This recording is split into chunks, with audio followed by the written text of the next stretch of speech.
Hello everyone, welcome to my channel. तो आज हम पढ़ेंगे क्लास 7 की मैथ्स बुक से chapter number 1 rational numbers. Okay, this is the introduction video of this chapter, जिसमें कि हम पढ़ने वाले हैं what is the rational number and their properties. और इस चैप्टर के सभी कंसेप्ट्स को हम क्लियर करेंगे ताकि आगे जाके हम इनके क्वेश्चंस को इजीली सॉल्व कर सकें। तो चलिए स्टार्ट करते हैं। So before we study what is rational number, we have to talk about some other types of numbers. Okay, तो फर्स्ट क्या है, पहला जो हम बचपन से छोटे क्लासेस से पढ़ते आ रहे हैं, तो पहला हम ज़्यादातर स्टार्टिंग जो किए हैं नेचुरल नंबर से। Okay,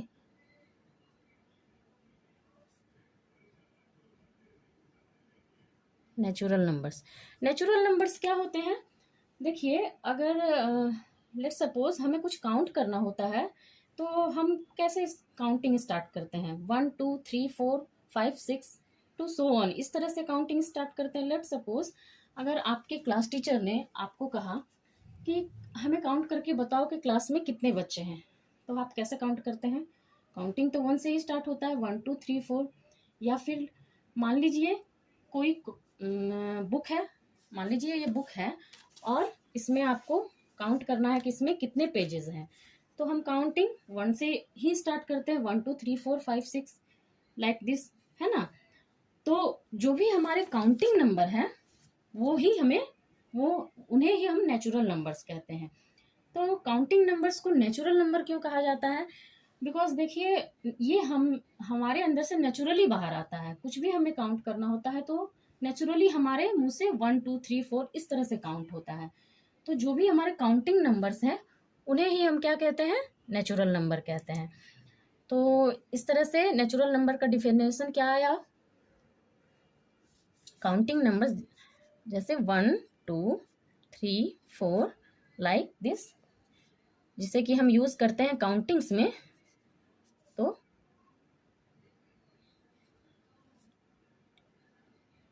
counting numbers are natural numbers. Okay,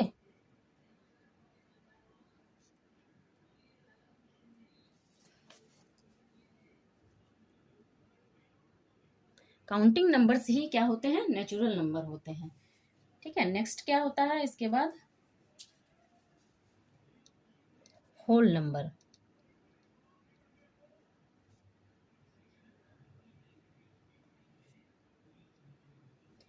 whole numbers क्या होते हैं? अब देखिए, ये जो नेचुरल नंबर है ये अगर जीरो के साथ आए तो वो ही हमारे क्या कहलाएंगे? होल नंबर्स कहलाएंगे। 0 1 2 3 टू सो ऑन, ये ही हमारे क्या होते हैं? होल नंबर्स कहलाते हैं। तो होल नंबर्स का डेफिनेशन क्या हुआ? नेचुरल नंबर्स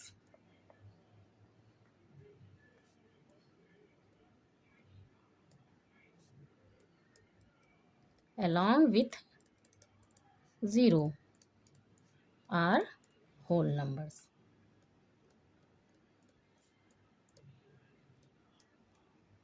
ओके, नेक्स्ट है हमारा, देखिए, इंटीजर्स। इंटीजर्स को हमने क्लास 6 में पढ़ा है। तो इसके लिए हम पहले एक नंबर लाइन ड्रॉ करते हैं। ठीक है,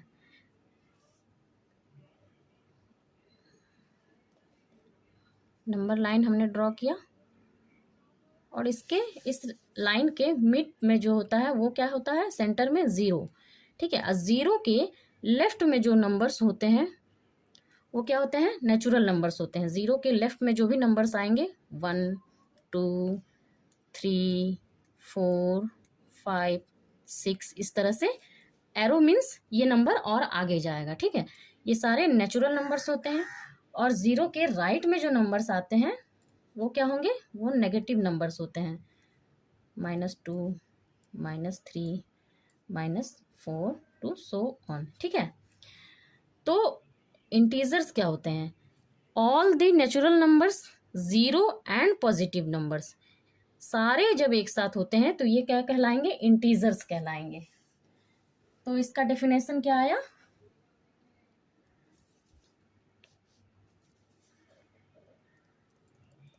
positive numbers,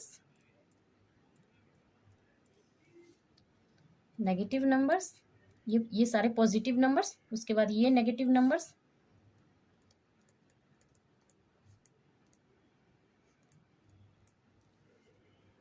along with zero, along with zero क्या होता है, along with zero are called integers.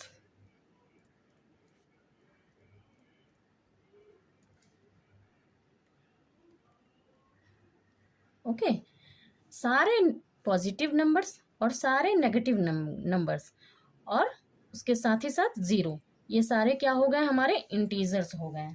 ठीक है, नेक्स्ट क्या है, अब देखिए फ्रैक्शन क्या होते हैं। इसके लिए पहले मैं एक सर्कल टाइप का ड्रॉ करती हूँ। ओके, लेट सपोज ये एक केक है। ओके, हम लोग सभी को केक अपने बर्थडे पर केक कट करना पसंद है ना। तो मान लीजिए कि ये केक का डायग्राम बना हुआ है ना, केक के टाइप का। तो इसे हम बीच से कट किए, मिड से, है ना, इक्वल 2 पार्ट्स में कट किए। फिर इसे इक्वल, ये 4 पार्ट्स में कट हुआ। कितने पार्ट्स हुआ, 1 2 3 4। फिर से हमने इधर से इसे कट किया। ओके, और अगेन हमने इधर से कट किया। ठीक है, तो ये सारे पार्ट्स इक्वल पार्ट्स में हमने इसे कट किया, है ना। अब इस केक के मान लीजिए इसका ये पार्ट, मान लीजिए इसका ये पार्ट आपने अपनी फ्रेंड को दिया खाने को, है ना। इस केक का ये पार्ट आपने अपने फ्रेंड को दिया खाने। तो इस चीज को हम नंबर्स में कैसे शो करेंगे, है ना। इस चीज को हम नंबर्स में कैसे शो कर सकते हैं। तो देख लीजिए, इस केक को हमने कितने पार्ट में कट किया, 1 2 3 4 5 6 7 8 पार्ट में कट किया। ठीक है, तो इसके लिए पहले एक छोटा सा लाइन ड्रॉ करेंगे और उसके बाद ये जो जितने पार्ट्स में हमने कट किया, 8 पार्ट्स में कट किया, तो वो 8 हमारा नीचे आएगा। ठीक है, और ये पार्ट आपने अपनी फ्रेंड को दिया खाने, तो ये कितने पार्ट आपने दिया खाने, 1 पार्ट दिया। इस पूरे केक का 1 पार्ट फ्रेंड को दिया, तो ये 1 पार्ट ऊपर आ गया। ठीक है, और मान लीजिए अगर आपने इस केक का दूसरा पार्ट भी अपनी फ्रेंड को दिया, तो तब हम क्या लिखेंगे, तो भी हम ये जितने पार्ट्स हमने कट किए वो टोटल हमारा नीचे आएगा। और ये कितना पार्ट हमने दिया, 1 2 पार्ट दिया, तो 2 ऊपर आएगा। इसी तरह से सिमिलरली क्या करेंगे, अगर हम ये थर्ड पार्ट भी हमने अपनी फ्रेंड को दिया, तो ये थर्ड पार्ट जो दिया, 3 पार्ट अपनी फ्रेंड को दिया, तो ये 3 ऊपर आया और नीचे कितना आया, ये टोटल कट किया था हमने 8 पार्ट्स में, तो 8 नीचे आया। ठीक है, तो इसी तरह से अगर हम ये पार्ट्स भी दे दें, तो टोटल कितने पार्ट्स हमने दिए, 1 2 3 4 ऊपर आया और नीचे 8। ठीक है, तो अब बताइए कि ये जो हमने नंबर्स इस तरह से लिखे हैं, 1/8 2/8 3/8 4/8, ये क्या कहलाते हैं, यही हमारे फ्रैक्शन कहलाते हैं। इन्हीं को हम क्या कहेंगे, फ्रैक्शन कहेंगे। तो इसका मतलब क्या हुआ, इसका डेफिनेशन इस तरह से कैसे आया, क्या आया, a part of whole is a fraction. किसी भी पूरे हिस्से का एक छोटा सा जो टुकड़ा होता है वो ही हमारा फ्रैक्शन होता है। तो a part of a whole is a fraction. Okay, तो फ्रैक्शन शायद आप लोग को समझ में आया होगा कि क्या होता है फ्रैक्शन। अब देखिए, ध्यान से देखिए कि इसमें क्या क्या है। ऊपर जो नंबर है वो भी नेचुरल नंबर है, नीचे जो नंबर है वो भी नेचुरल नंबर है। तो इस तरह से हम कह सकते हैं कि फ्रैक्शन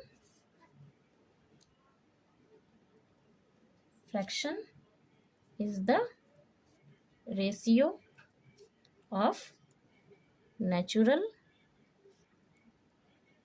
नंबर। ओके, फ्रैक्शन क्या होता है, fraction is the ratio of natural numbers. Natural numbers का रेशियो होता है फ्रैक्शन।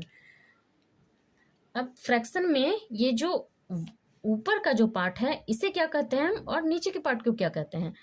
लेट्स सपोज 1/8 है ना, तो इसके ऊपर के पार्ट को हम क्या कहेंगे, न्यूमरेटर, है ना, रेटर, और नीचे के पार्ट को क्या कहते हैं, denominator. Okay,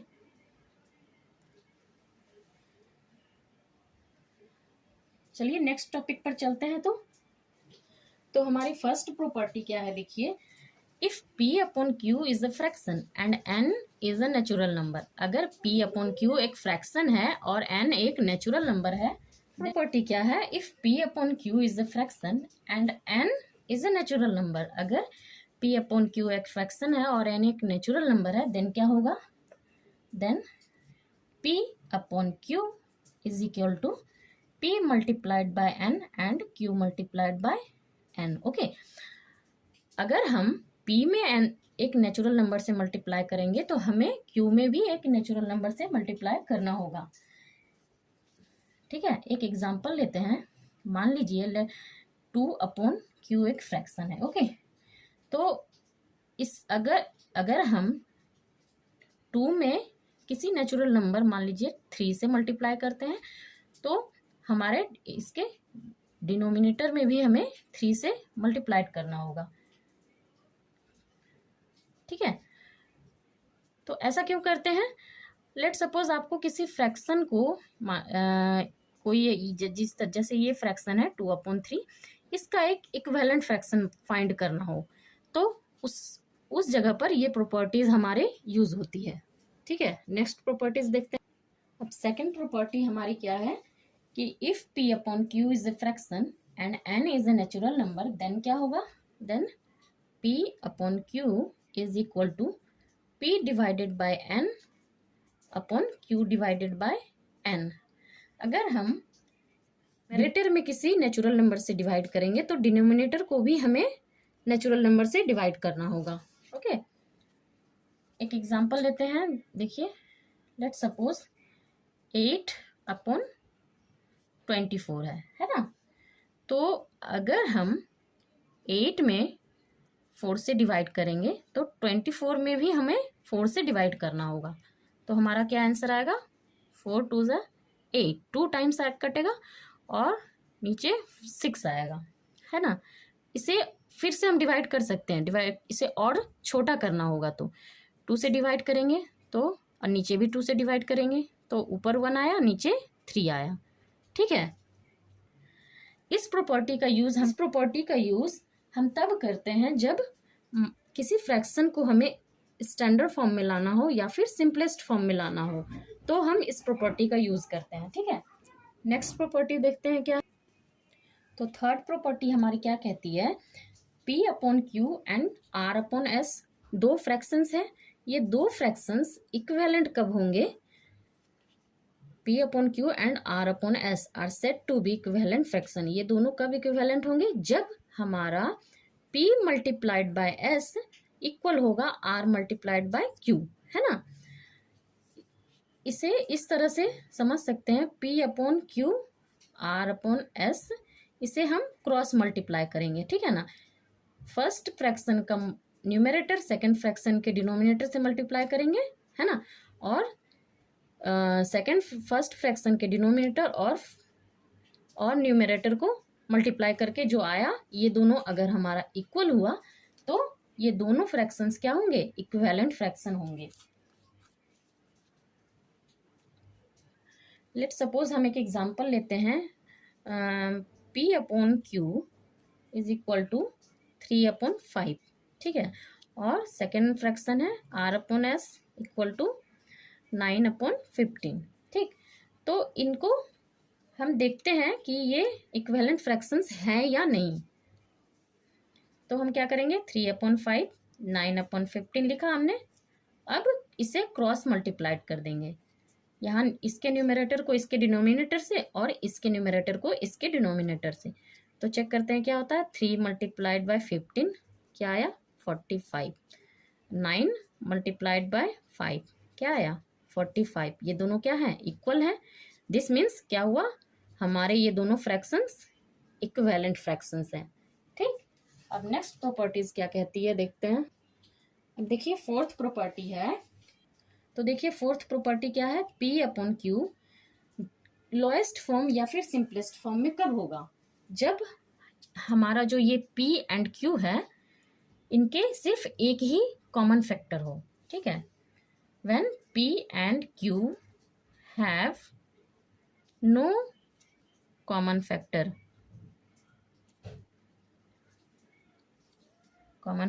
other than one के अलावा P एंड Q का कोई भी कॉमन फैक्टर नहीं होना चाहिए। ठीक है, तब हमारा कोई फ्रैक्शन जो है सिंपलेस्ट फॉर्म में होगा। लेट्स सपोज देखिए 2/3 ये एक फ्रैक्शन है ना, तो 2/3 में हमारा क्या कॉमन फैक्टर होगा, 2 और 3 का सिर्फ 1 ही होगा जो कि इसका कॉमन फैक्टर होगा, इसलिए 2/3 क्या है, एक सिंपलेस्ट फॉर्म है फ्रैक्शन का। उसके बाद है हमारा fifth property, fraction can be compared. Fractions को हम कैसे कंपेयर करेंगे मीन्स कौन सा फ्रैक्शन बड़ा है, कौन सा फ्रैक्शन छोटा है। लेट सपोज एक फ्रैक्शन हम लेते हैं P/Q एंड दूसरा लेते हैं R/S। ठीक है, अब इन दोनों फ्रैक्शंस में कौन सा फ्रैक्शन बड़ा है या कौन सा फ्रैक्शन छोटा है या दोनों इक्वल हैं या नहीं, ये कैसे पता चलेगा। तो बहुत ही इजी है, इन दोनों को क्रॉस मल्टीप्लाई करेंगे। ठीक है, अगर पहला पॉइंट है हमारा, if P multiplied by S greater than R multiplied by Q। ठीक है, अगर हमारा P multiplied by S and R multiplied by Q क्या होगा, P multiplied by S R multiplied by Q से बड़ा होगा, तो देन P/Q जो होगा हमारा फ्रैक्शन R/S से क्या होगा, बड़ा होगा। अगर P/S ग्रेटर देन होगा R/Q से, then P/Q is greater then R/S। ठीक, सेकेंड प्रॉपर्टी है, if P multiplied by S less than R multiplied by Q। अगर P/S R/Q से छोटा है, देन क्या होगा, then P/Q less than R/S। तब हमारा ये फ्रैक्शन सेकेंड फ्रैक्शन से क्या होगा, छोटा होगा। और अगर हमारा P/S इक्वल होगा R/Q के, देन क्या होगा, P/Q is equal to R/S। ठीक है,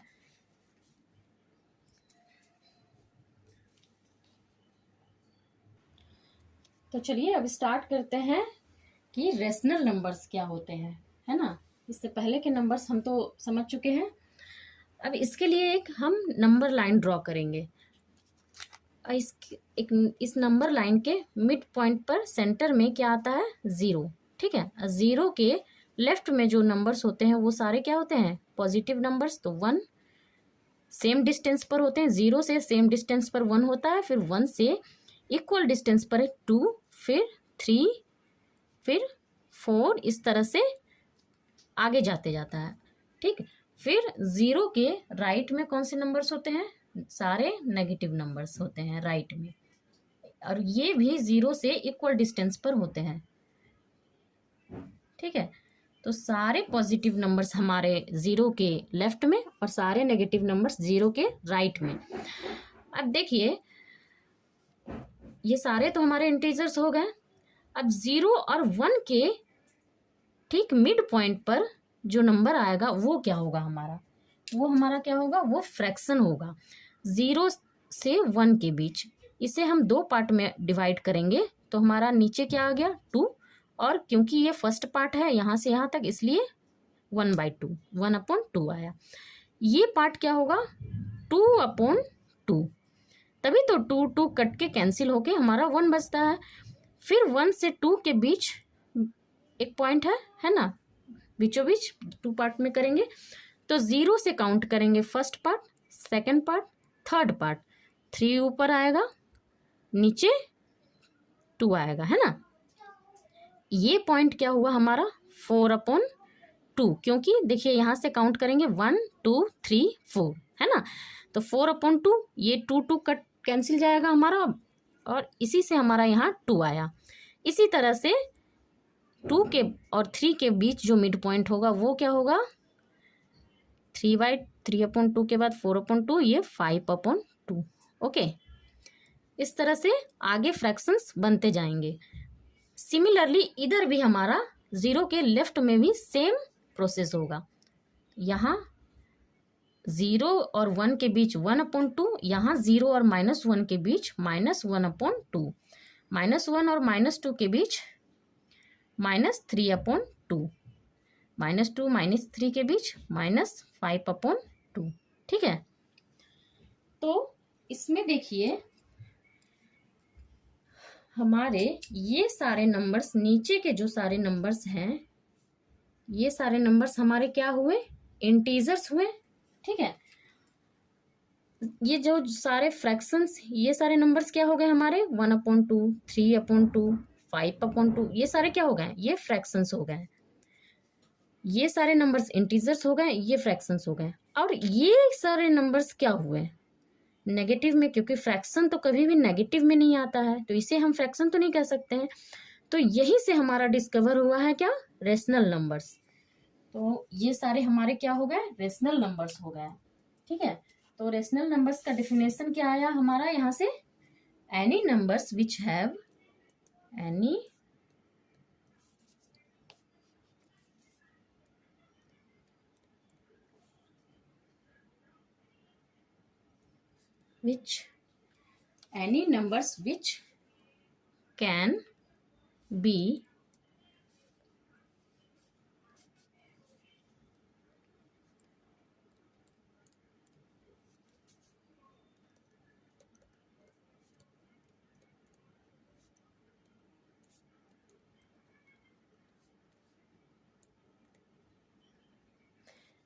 numbers which can be expressed in the form of P/Q, where P and Q are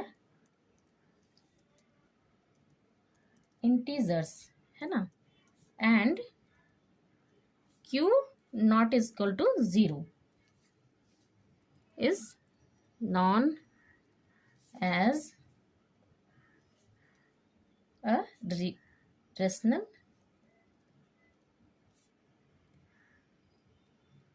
number. Okay, तो यहीं से हमारा डेफिनेशन आया, any numbers which can be expressed in the form of P/Q, where P and Q are integers and Q not is equal to 0। मतलब कि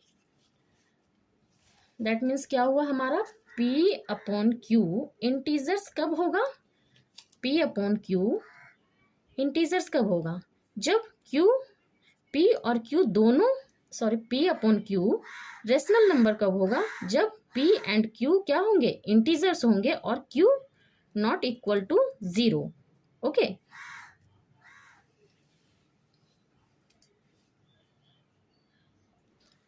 अब क्या है देखिए, अब पॉजिटिव रेशनल नंबर्स क्या होते हैं एंड नेगेटिव रेशनल नंबर्स क्या होते हैं।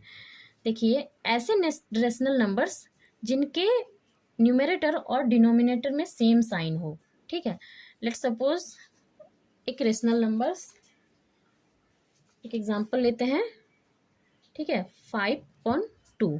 ठीक है, तो ये रेशनल नंबर जो है, देखिए इसके न्यूमरेटर में भी पॉजिटिव साइन है, और ऐसा तो साइन दिख नहीं रहा है, लेकिन कुछ साइन नहीं है, मतलब ये पॉजिटिव में है। ठीक है, और एक और लेते हैं, लेट्स सपोज -3, -7, -8, -3, 1/5। तो ये सारे जो रेशनल नंबर्स हैं क्या है, पॉजिटिव रेशनल नंबर्स है। क्यों, क्योंकि इनके देखिए न्यूमरेटर और डिनोमिनेटर में सेम साइन है। अब तो आप कहेंगे कि यहाँ नेगेटिव साइन है, यहाँ नेगेटिव साइन है, यहाँ भी नेगेटिव साइन है, यहाँ भी नेगेटिव साइन है। तो इन साइंस को तो हम कट करके इन्हें अगर हम कट करेंगे तो ये तो पॉजिटिव साइन में चेंज हो जाएंगे ना, तो इसलिए हमारा ये सारा जो रेशनल नंबर है ये क्या है, पॉजिटिव रेशनल नंबर्स है। अब नेगेटिव रेशनल नंबर्स क्या होते हैं, अगर कोई रेशनल नंबर जिनके डिफरेंट साइन हो, न्यूमरेटर में डिफरेंट हो और डिनोमिनेटर में डिफरेंट हो। लेट सपोज देखिए -5/2, 7/-3, -4/2, ठीक है। तो इन रेशनल नंबर्स में देखिए न्यूमरेटर में अलग साइन है, डिनोमिनेटर में अलग साइन है। यहाँ कुछ साइन नहीं है, दिस मीन्स यहाँ प्लस है। यहाँ भी कोई साइन नहीं है, इसका मतलब ये प्लस का साइन होगा, ठीक। तो डिफरेंट साइंस है ना, इसलिए ये हमारा क्या हुआ, नेगेटिव रेशनल नंबर्स हुआ। अब देखिए रेशनल नंबर्स के बारे में कुछ और थोड़े इंपॉर्टेंट पॉइंट्स है जो कि हम जान लेते हैं। पहला है देखिए, every fraction is a rational number but every rational number need not be a fraction. मतलब कि सारे फ्रैक्शन जो है हमारे वो रेशनल नंबर हैं, बट सारे रेशनल नंबर फ्रैक्शन नहीं है। जैसे कि देखिए 1/2 ये क्या है, एक फ्रैक्शन है और ये एक रेशनल नंबर भी है। 3/4 ये भी एक फ्रैक्शन है और रेशनल नंबर है, बट -3/2 क्या ये फ्रैक्शन होगा, नहीं होगा। क्यों, क्योंकि ये नेगेटिव में है और फ्रैक्शन कभी भी नेगेटिव में नहीं आता है। फिर 0/3 ये भी एक फ्रैक्शन नहीं होगा, क्योंकि फ्रैक्शन का क्या डेफिनेशन है, अ पार्ट ऑफ होल, एक पूरे हिस्से का एक छोटा सा टुकड़ा। तो ये भी तो एक फ्रैक्शन में नहीं आएगा, है ना। तो ये सारे इंटीजर्स हैं, सॉरी रेशनल नंबर्स होंगे। सेकेंड पॉइंट है, all the integers are rational number. जितने भी इंटीजर्स हैं वो क्या होंगे, रेशनल नंबर होंगे। एग्जाम्पल के लिए देखिए -50, 15 हो गया, 0 हो गया, 5 हो गया। ये सारे इन इंटीजर्स को हम रेशनल नंबर में शो कर सकते हैं। -50 को हम क्या 50/1 नहीं लिख सकते हैं, लिख सकते हैं ना। इसी तरह से सिमिलरली क्या करेंगे, 15/1 लिख सकते हैं, 0/1 लिख सकते हैं, है ना। तो इन दोनों पॉइंट्स को भी ध्यान रखिएगा, ठीक है। तो देखिए अब हम पढ़ेंगे रेशनल नंबर की क्या क्या प्रॉपर्टीज होती है, ठीक है। तो प्रॉपर्टीज ऑफ रेशनल नंबर, पहली प्रॉपर्टी क्या है, लेट सपोज P/Q एक रेशनल नंबर है एंड R/S एक रेशनल नंबर है, ठीक है। तो ये दोनों रेशनल नंबर्स इक्विवेलेंट कब होंगे, है ना। इक्विवेलेंट कब होंगे, तो सेम प्रोसेस जो कि हमने इंटीजर्स फ्रैक्शन में किया था, इन्हें भी क्रॉस मल्टीप्लाई करेंगे, ठीक है। तो क्रॉस मल्टीप्लाई करेंगे हम, तो P × S, अगर P × S Q × R के इक्वल होगा, ये दोनों अगर हमारे इक्वल आ गए, दिस मीन्स ये रेशनल नंबर और ये रेशनल नंबर क्या होगा, हमारा इक्विवेलेंट होगा, ठीक है। तो एक एग्जांपल हम पहले ट्राई करते हैं। P/Q हम मान लेते हैं कि 4/-7 है, ठीक है। और दूसरा रेशनल नंबर R/S को हम लेते हैं 8/-14, ठीक। तो P × S क्या होगा, P का वैल्यू 4 है, S का वैल्यू 14 है, मल्टीप्लाई करेंगे हम तो कितना आया, 56, ठीक है। और नेक्स्ट क्या है, Q × R, Q का वैल्यू क्या है, -7, R का वैल्यू क्या है, 8। तो ये भी कितना आया, माइनस यहाँ 56 आएगा, यहाँ भी -56। तो ये दोनों देखिए इक्वल हुए, -56 इक्वल -56। दिस मीन्स क्या हुआ हमारा, ये दोनों रेशनल नंबर्स हमारे क्या हो गए, इक्विवेलेंट हो गए। नेक्स्ट प्रॉपर्टी देखते हैं। अब देखिए सेकंड प्रॉपर्टी क्या है, अगर P/Q एक रेशनल नंबर है एंड M एक इंटीजर है, एक्सेप्ट 0 को छोड़कर, नेगेटिव इंटीजर्स ले सकते हैं, पॉजिटिव इंटीजर्स ले सकते हैं, बट 0 नहीं ले सकते हैं। तो अगर हमारा P/Q रेशनल नंबर है और M एक इंटीजर है, देन क्या होगा, देन हमारा यहाँ एक फॉर्मूला बनेगा P/Q is equal to P multiplied by M divided by Q multiplied by M। अगर हम P में M से मल्टीप्लाई करेंगे तो हमें Q में भी M से मल्टीप्लाई करना होगा। क्या करने के लिए? अगर हमें इस रेशनल नंबर का इक्विवेलेंट रेशनल नंबर फाइंड करना है तो ये प्रॉपर्टीज वहाँ पे हमारी काम आएगी। तो लेट सपोज एक एग्जांपल लेते हैं। P अपॉन Q के लिए एक फ्रैक्शन मान लीजिए P का वैल्यू 2 एंड Q का वैल्यू 3 है।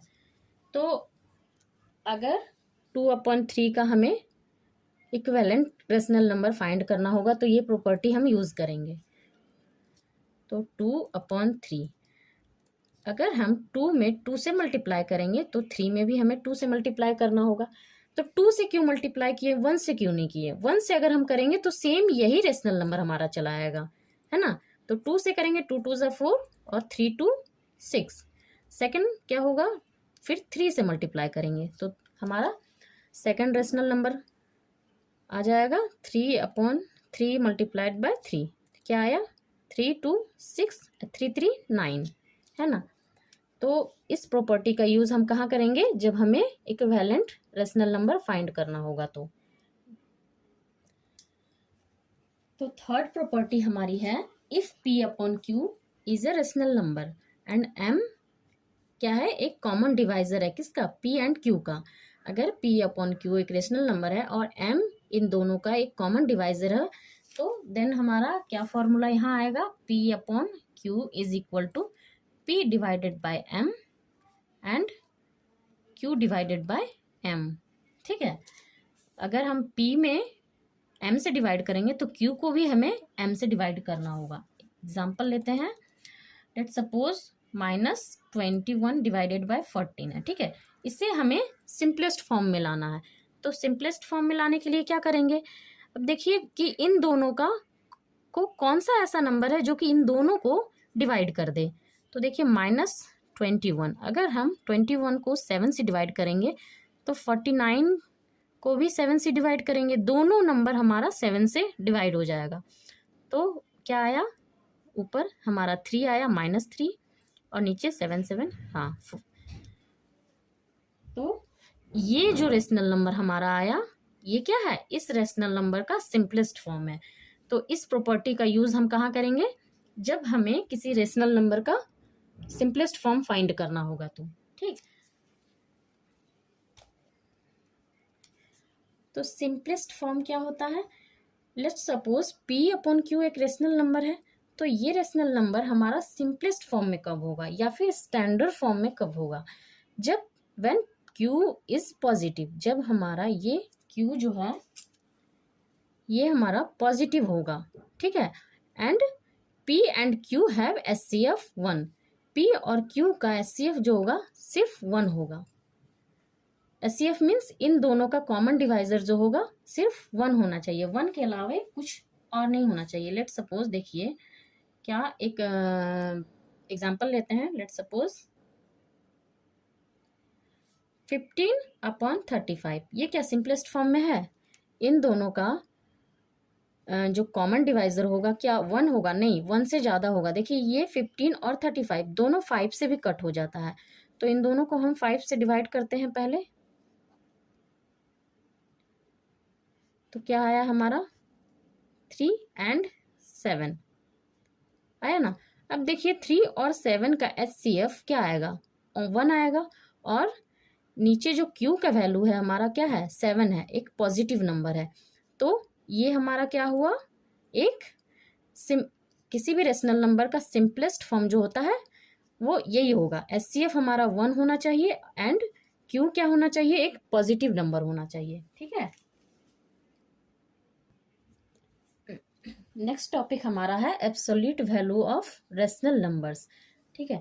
तो किसी भी रेशनल नंबर का एब्सोल्यूट वैल्यू क्या होता है? लेट सपोज ये हमारा क्या है? एक रेशनल नंबर है 4/5। तो इसका एब्सोल्यूट वैल्यू क्या होगा? 4/5। क्या करना है हमें? सिर्फ जब भी किसी रेशनल नंबर का एब्सोल्यूट वैल्यू निकालना है, फाइंड करना है, तो हम क्या करेंगे? उसके न्यूमेरिकल वैल्यू जो है सिर्फ उसे ही नोट करेंगे और उसके आगे जो पॉजिटिव साइन है या नेगेटिव साइन है उसे हम छोड़ देंगे। जैसे कि देखिए -4/5, तो इसका एब्सोल्यूट वैल्यू क्या आया, ये भी 4/5 आया।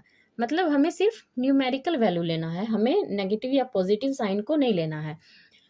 उसके बाद एक और क्या है, देखिए absolute value of rational number is greater than और equal to the number itself, है ना। किसी भी रेशनल नंबर का जो एब्सोल्यूट वैल्यू होगा वो उस नंबर के या तो इक्वल होगा या फिर ग्रेटर देन होगा। जैसे कि यहाँ पे एग्जाम्पल में हमने देखा ये 4/5 का जो एब्सोल्यूट वैल्यू आया वो 4/5 आया, इसके इक्वल आया। बट यहाँ देखिए -4/5 का जो आया वो 4/5 आया, जो कि ये क्या है, इससे ग्रेटर देन है, बड़ा है। ठीक है, तो आई होप आपको सारे कंसेप्ट्स क्लियर हो गए होंगे।